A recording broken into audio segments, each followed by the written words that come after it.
گھر میں بے بہا غربت لاتی ہیں۔ ان کی یہ 3 عادات گھر کو خوشیوں سے محروم کر دیتی ہیں۔ یہ وہ عورتیں ہیں جو اپنے گناہوں کی وجہ سے رحمت کے فرشتوں کو ناراض کر دیتی ہیں اور گھر میں ایسی نحوست لاتی ہیں کہ خوشحالی دور دور تک نظر بھی نہیں آتی۔ حضرت حکیم لقمان نے فرمایا اگر تم چاہتے ہو کہ تمہارا گھر جنت بن جائے، اگر تم اپنے گھر کو جنت بنانا چاہتے ہو تو ان 3 طرح کی عورتوں سے ضرور بچنا۔ یہ وہ عورتیں ہیں جو بادشاہوں کو گدا بنا دیتی ہیں، جو بادشاہوں کو بھکاری بنا دیتی ہیں اور سکون کو موت کی نیند سلا دیتی ہیں۔ موت کی نیند۔ ایسی عورتیں گھر کے چراغوں کو بجھا دیتی ہیں اور خوشیوں کو ویرانی میں بدل دیتی ہیں۔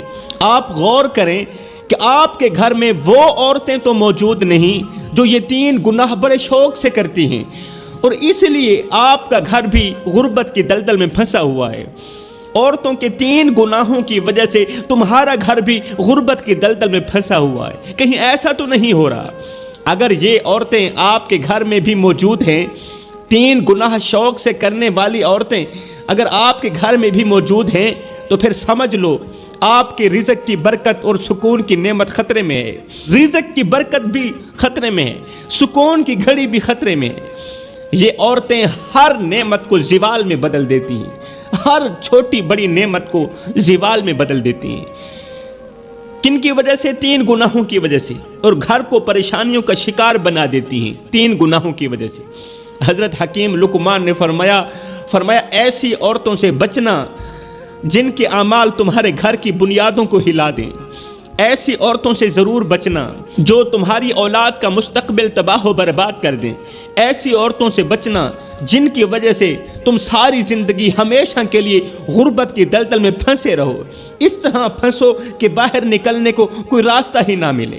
دوستو، اگر تم نے ان باتوں کو نظر انداز کیا جو میں تمہیں بتا رہا ہوں، تو یاد رکھو خوشحالی تمہارے دروازے سے بھی ہمیشہ کے لیے دور ہو سکتی ہے۔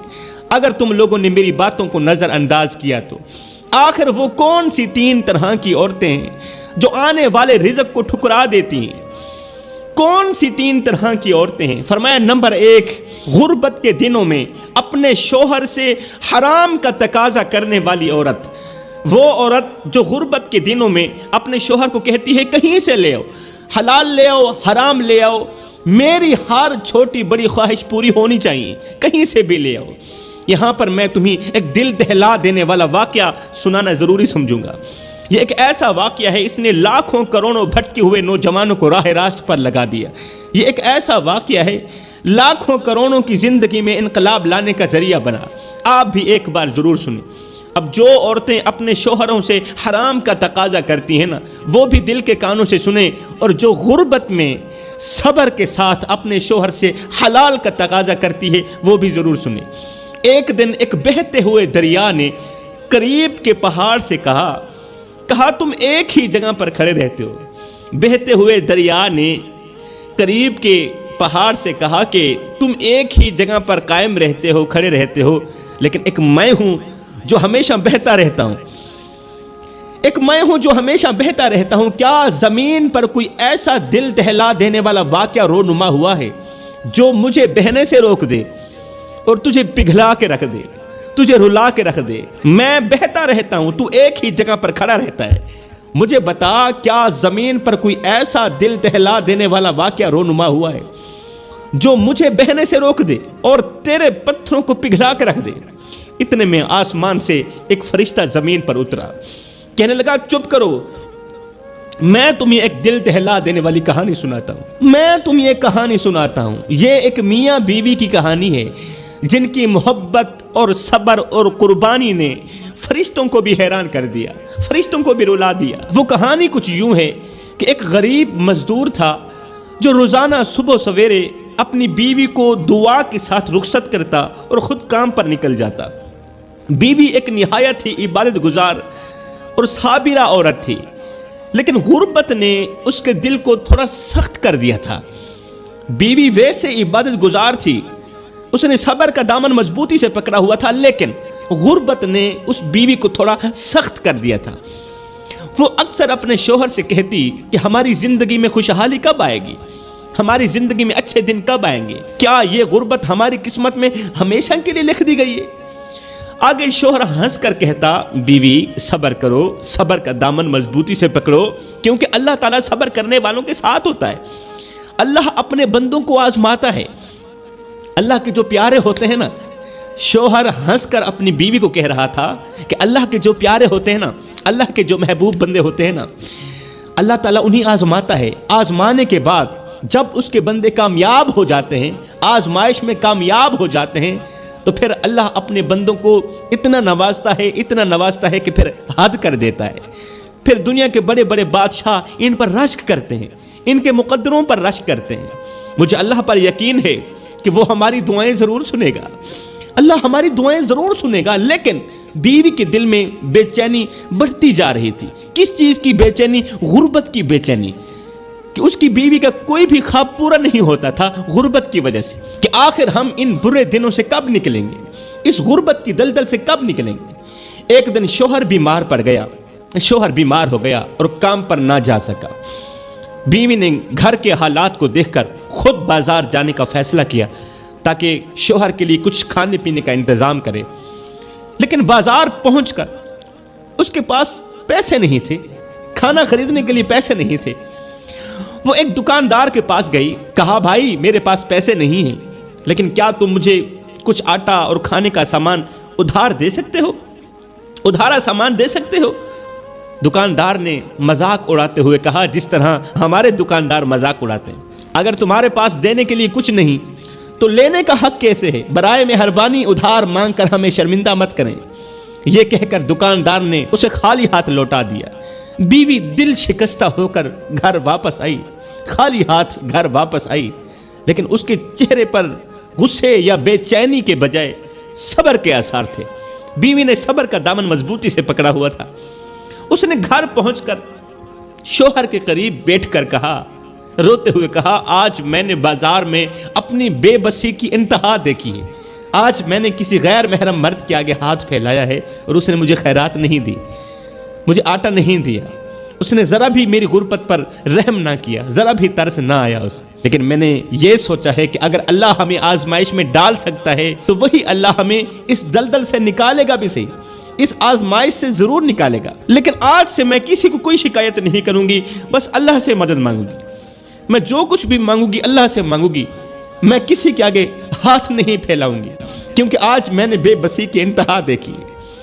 اسی رات دونوں میاں بیوی مصلے پر بیٹھے پوری رات دعائیں مانگتے رہے، رو رو کر اللہ سے رزق حلال طلب کرتے رہے۔ رات گزر گئی، صبح ہوئی، شوہر کی طبیعت میں کچھ بہتری آئی۔ شوہر کی طبیعت کچھ بہتر ہوئی تو وہ پھر سے بیوی سے دعائیں لیتا ہوا محنت مزدوری کی تلاشی کے لیے نکل گیا۔ پورا دن بازار میں بیٹھا رہا مگر اسے کوئی کام نہ ملا۔ پورا دن بازار میں بیٹھا رہا، اسے کوئی کام نہ ملا۔ پورا دن جب کام نہ ملا تو وہ تھکے قدموں کے ساتھ گھر کی طرف لوٹا، ہاتھ خالی تھے۔ اس کے دل میں ایک عجیب سی بے بسی تھی۔ وہ سوچتا جا رہا تھا کہ اب جا کر میں اپنی بیوی کو کیا کہوں گا، وہ جو دن رات غربت کے بوجھ تلے پریشان رہتی، جو ہر روز مجھ سے امید لگاتی ہے، وہ آج بھی مجھ سے سوال کرے گی، کہیں ایسا نہ ہو کہ وہ صبر کا دامن چھوڑ دے اور ہماری زندگی مزید آزمائش میں مبتلا ہو جائے۔ یہ سوچتے سوچتے اس غریب شوہر کی نظر اچانک ایک جانور پر پڑی جو سڑک کے کنارے مرا پڑا تھا۔ اس کے دل میں ایک خیال سا ابھرا کہ کیوں نہ میں اس مرے ہوئے جانور کا گوشت نکال لوں، یہ کم از کم ہمارے بھوکے پیٹ کا سہارا تو بنے گا۔ بھوکے ہیں، کھانے کے لیے کچھ نہیں، اتنا تو چل جائے گا نا، اللہ معاف کرنے والا ہے۔ وہ غریب شخص مرے ہوئے جانور کے قریب گیا، آنکھوں میں بے بسی اور دل میں خوف کا طوفان تھا۔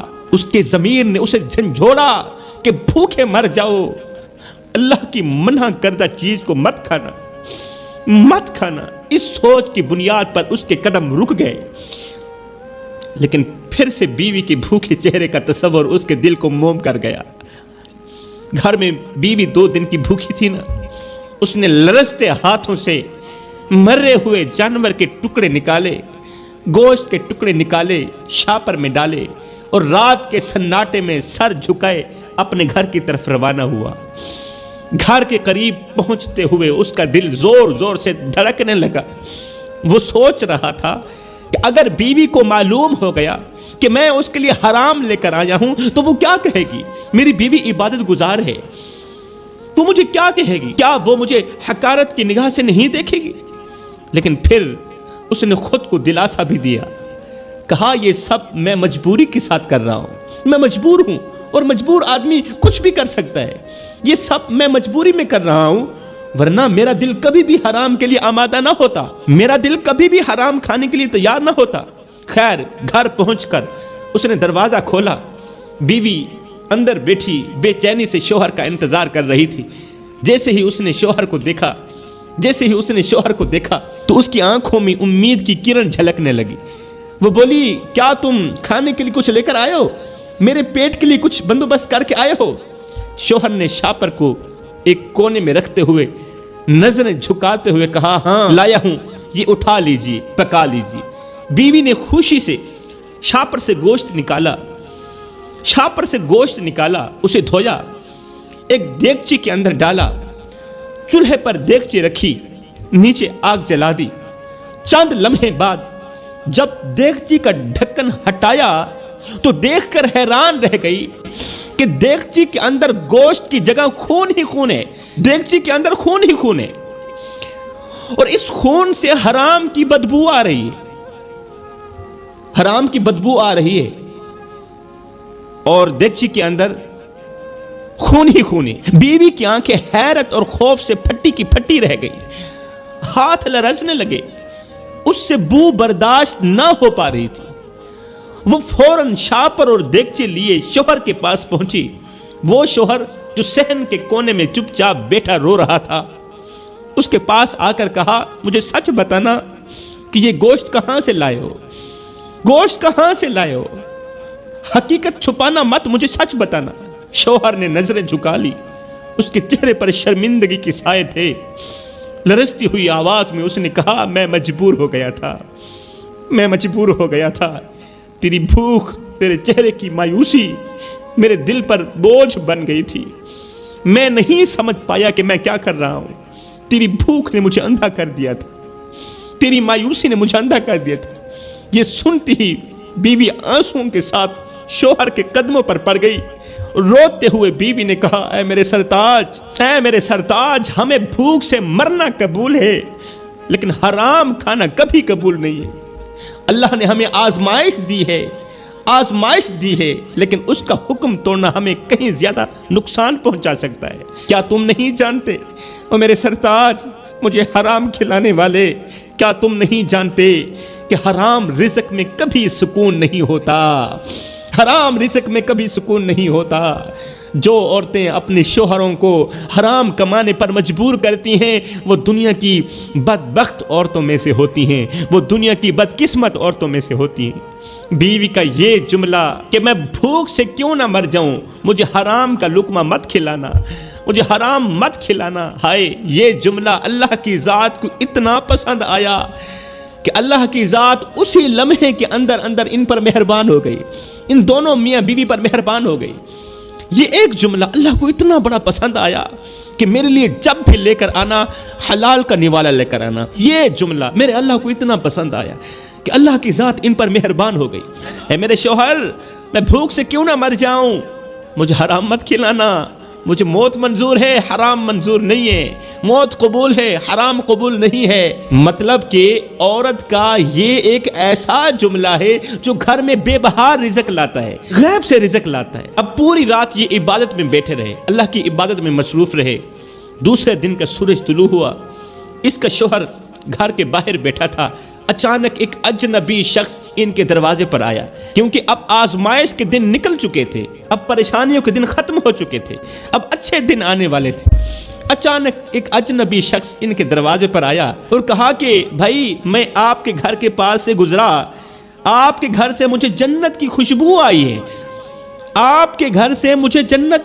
آئی ہے، کیا میں یہاں ایک رات گزار سکتا ہوں؟ جنت کے اندر مجھے ایک رات گزارنے دو گے؟ کیا میں ایک رات گزار سکتا ہوں؟ یہ بات سنتے ہی یہ غریب شخص پریشان ہو گیا کہ اگر میں نے مہمان کو اپنے گھر بٹھا دیا تو ظاہر ہے کھانا بھی کھلانا پڑے گا، پانی بھی پلانا پڑے گا، جبکہ ہمارے گھر میں روٹی کا ایک ٹکڑا بھی موجود نہیں، سوکھی روٹی کا ٹکڑا بھی موجود نہیں، ہمارے اپنے کھانے کو نہیں، مہمان کو کیا کھلائیں گے؟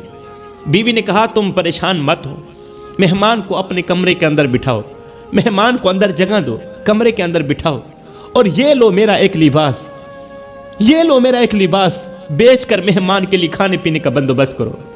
شوہر نے ایسا ہی کیا، شوہر نے ایسا ہی کیا۔ اجنبی شخص نے وہیں رات گزاری اور صبح جاتے وقت ایک تھیلا دیا غریب کو۔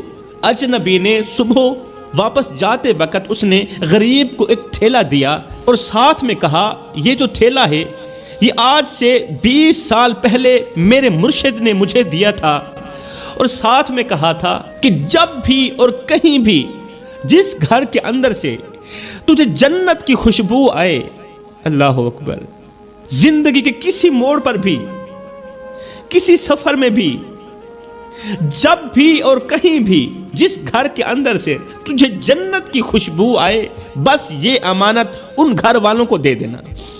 اس جنت کے اندر جو لوگ رہائش پذیر ہیں، یہ امانت اس گھر میں رہنے والوں کے سپرد کر دینا، یہ امانت اس جنت کے اندر رہنے والوں کے سپرد کر دینا۔ لہٰذا بھائی یہ لیجیے آپ کی امانت، اور مجھے اجازت دیجیے میں یہاں سے جا رہا ہوں۔ وہ تھیلا دے کر امانت ان کے سپرد کر کے مہمان وہاں سے چلا گیا۔ جب شوہر اور بیوی نے تھیلا کھولا تو دیکھ کر حیران رہ گئے کہ اس میں سونے اور چاندی کے سکے بھرے ہوئے تھے، کیونکہ اب مشکل وقت ختم ہو چکا تھا، اب آگے آسانیاں ہی آسانیاں تھیں، کیونکہ ہر مشکل کے بعد آسانی ہوتی ہے۔ تھیلا سکوں سے بھرا ہوا تھا، اور وہ سکے چاندی کے نہیں تھے، وہ سکے سونے کے تھے۔ میرے بھائیو، یہ واقعہ ہمیں سبق دیتا ہے کہ جو عورتیں ہمیشہ اپنے شوہروں سے حلال کا تقاضا کرتی ہیں وہ اپنی زندگی میں اچھے دن ضرور دیکھتی ہیں۔ قسم ہے اللہ پاک کی، ایسی عورتیں اپنی زندگی میں اچھے دن ضرور دیکھتی ہیں، اپنی زندگی میں عروج ضرور دیکھتی ہیں۔ ایسی عورتیں جلد ہی مشکلات سے نکل جاتی ہیں۔ آج میرے معاشرے کی ہر ایک عورت پریشانی کی دلدل میں کیوں پھنسی ہوئی پتہ ہے تمہیں؟ صرف اس لیے کہ یہ عورت حلال اور حرام کی تمیز نہیں کر پا رہی، اسے حلال و حرام کی تمیز کا پتہ ہی نہیں ہے، اس لیے تو اس کے گھر میں پریشانیوں کے علاوہ اور کچھ بھی نہیں۔